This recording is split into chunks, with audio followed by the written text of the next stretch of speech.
Pues vamos a continuar porque algo más de 2 de cada 10 euros del gasto no financiero de los presupuestos generales de Canarias para el próximo año se van a invertir en educación, universidades, cultura y deportes. La consejería que encabeza Manuela Armas dispondrá de más de 1.980 millones de euros, un 5,4% más que este año. Armas confirmaba en el Parlamento que todo el profesorado y también el personal no docente que se ha contratado como refuerzo por la pandemia se va a mantener como mínimo hasta junio. Bueno, y ya tenemos aquí con nosotros a Manuela Armas, que es consejera de Educación, Universidades, Cultura y Deportes. ¿Qué tal? Muy buenos días. Muy buenos días, muy bien, gracias. Bueno, se destinan para el área, lo hemos dicho, 1.980 millones de euros, un 5% más, algo más de un 5% que el presupuesto actual. Dice usted que es el presupuesto más alto de toda la historia en materia educativa. Sí, así es. Sí, un 5,36%.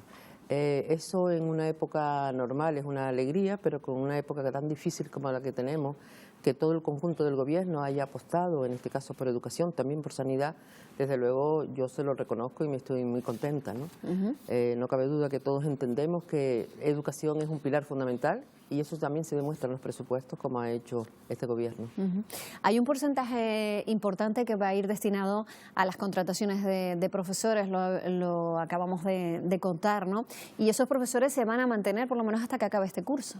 Vamos a ver, nosotros desde el principio hemos contratado más de 2.500 profesores. Siempre se dijo tanto a las personas que se contrataban, a los sindicatos y a los propios centros, que esto iba en función de la pandemia. Dese cuenta que una parte importante iba para primaria. Las funciones de estos profesores fundamentalmente es el refuerzo a los alumnos que habían estado 4 meses sin clase y para aquellas otras actividades o funciones que cada equipo directivo lo entendiera que era necesario. Y luego estaba un grueso mucho mayor, más importante de profesorado, un número mayor, que iba para secundaria para poder cumplir el protocolo de 1,5 metros entre alumno y alumno. Bien, esto evidentemente es por la pandemia. Si no es así, a pesar de que efectivamente las ratios en Canarias son más altas que en otros sitios y deberíamos contratar más profesorado, desde luego no es esta masa tan grande. Entonces siempre dijimos que serían que en función de cómo iba la pandemia nosotros contratábamos. Por eso el primer contrato fue hasta el 22 de diciembre y ahora se ha alargado hasta abril.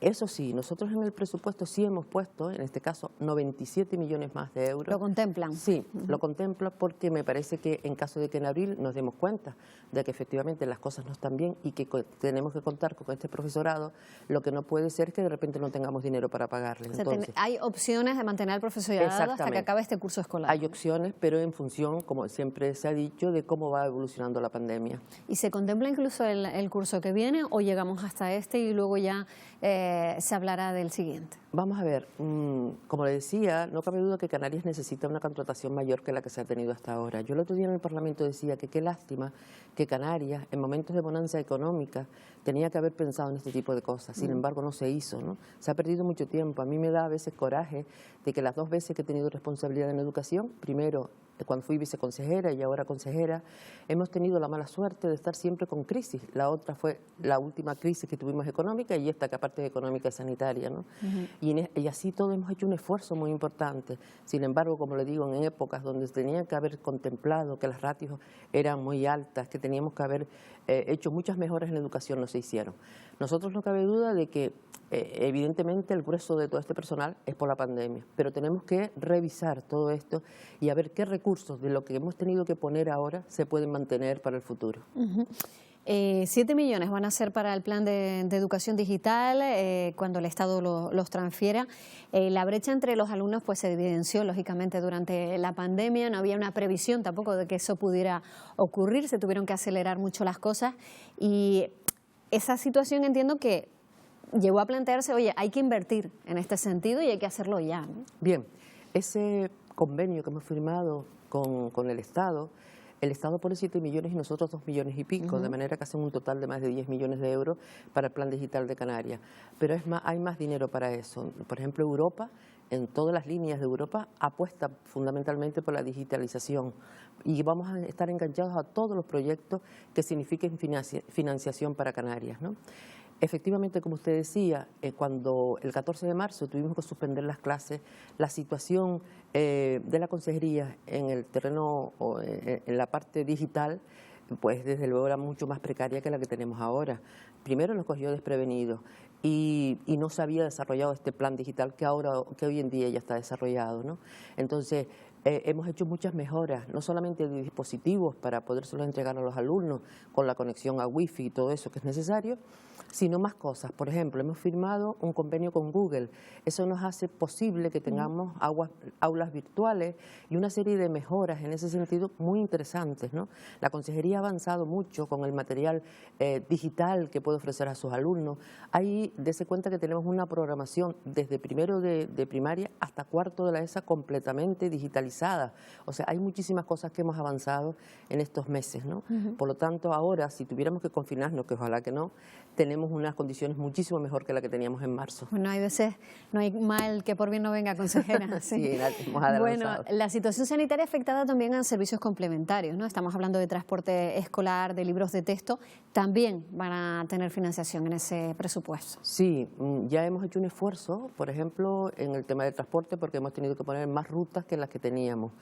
Las condiciones que tienen que tener los niños, el protocolo que se usa dentro de las guaguas que transportan a los niños a los escolares, son exactamente las mismas que cualquier transporte público, es decir, todos los niños tienen que tener mascarillas, tienen que tener un asiento numerado y asignado a cada niño, los niños que no pueden usar mascarillas están separados de los otros para garantizarles la distancia, ese tipo de cosas se está haciendo. Y luego tenemos las rutas de tarde, porque como hemos tenido que usar los centros de tarde, sobre todo para bachillerato, y algún curso de cuarto de la ESO, porque no cabían todos durante la mañana, pues se han tenido que hacer rutas nuevas y por lo tanto hemos tenido también que aumentar el presupuesto en lo que tiene que ver con el transporte escolar. Y con los comedores se ha hecho un esfuerzo importante para poner mamparas de manera que los grupos burbujas no se rompieran y ese tipo de cosas. Además de la contratación de más de 400 auxiliares de comedor que van a permitir que efectivamente se mantengan esos protocolos y ayuden y hagan todo lo que se necesite para garantizar que el comedor sea también un lugar seguro. Bueno, hay una demanda histórica que es la educación de 0 a 3 años, ¿no? Siempre ha habido discusiones en torno a eso. ¿Qué se va a hacer? Nosotros estamos redactando ya, y además lo tenemos avanzadito, el plan de 0 a 3 años. Es una apuesta muy importante del Gobierno de Canarias, pero incluso del Estado, por avanzar. Canarias está muy atrasada en ese sentido, yo tengo que reconocerlo, que el número de guarderías, o en este caso de escuelas infantiles públicas e incluso privadas, que acogen a nuestros niños a esas edades son pocas, ¿no?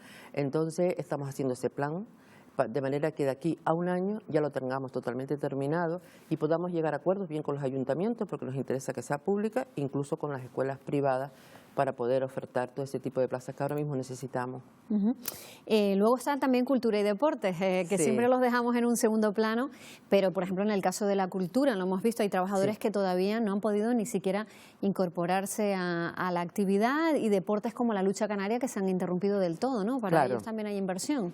Sí, además, por ejemplo, lo de cultura también es histórico, el presupuesto ha subido como un 9%, mucho, ¿no?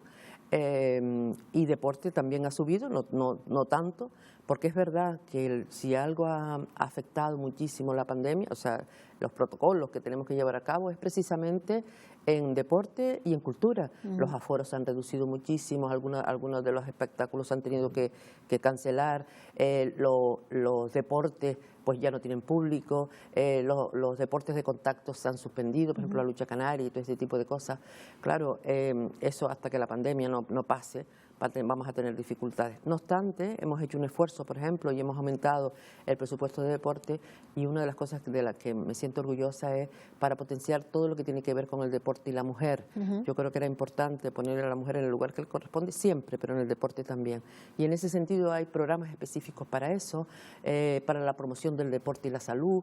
Yo creo que había muchas cosas que independientemente de la pandemia por la que teníamos que apostar, y así está reflejado en el presupuesto. Antes de marcharse, había un temor tremendo por la incorporación a las aulas, cómo iba a ser el inicio de curso, los padres, los profesores, pero sin embargo ha ido andando y no ha ido mal, ¿no? ¿Cómo está marchando el curso escolar? Muy bien.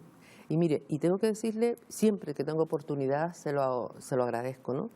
han hecho un esfuerzo tan grande los centros educativos, los equipos directivos, los docentes en general, los padres que han entendido el protocolo y lo han llevado a cabo, y desde luego los niños, porque los niños pequeños quizás al fin y al cabo les hacen mucho caso a su señorita o a su profesor.